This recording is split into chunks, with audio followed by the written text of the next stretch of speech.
दोस्तों, हम सब लोग ये जानते हैं कि भीष्म पितामह की मृत्यु हो नहीं सकती थी, क्योंकि उन्हें इच्छा मृत्यु का वरदान मिला था।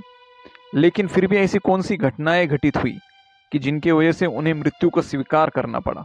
चलिए देखते हैं। तो अम्बा के जीवन में ऐसी कौन सी घटनाएं घटी कि वो आगे चल के भीष्म पितामह की मृत्यु का कारण बनी। काशी के राजा के 3 बेटियां थी। भीष्म ने अपने भाई विचित्र वैर्य के लिए तीनों का स्वयंवर से हरण किया, लेकिन अम्बा पहले से ही शाल्व राजा से प्रेम करती थी। अम्बा ने भीष्म से कहा भी कि वह पहले से शाल्व राजा को हृदय से स्वीकार कर चुकी है। जैसे ही भीष्म ने यह सुना, उन्होंने तुरंत शाल्व राजा के पास अम्बा को वापस भेज दिया।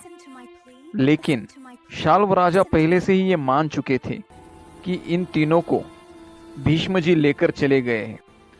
अब अम्बा ना तो शाल्व राजा के पास रह सकी, ना ही भीष्म राजा के घर जा सकी। वह अपमानित और अकेली रह गई। अम्बा को लगा कि उनकी इस स्थिति के लिए जिम्मेदार भीष्म ही है, क्योंकि अगर भीष्म उन्हें स्वयंवर से न ले जाते तो यह घटना नहीं होती। इसलिए उन्होंने प्रण लिया, मैं भीष्म की मृत्यु का कारण बनूंगी। और आगे चल के ऐसा हुआ भी।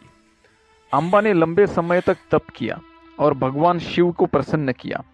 शिवजी ने वर दिया, अम्बा अगले जन्म में भीष्म की मृत्यु का कारण बनोगी।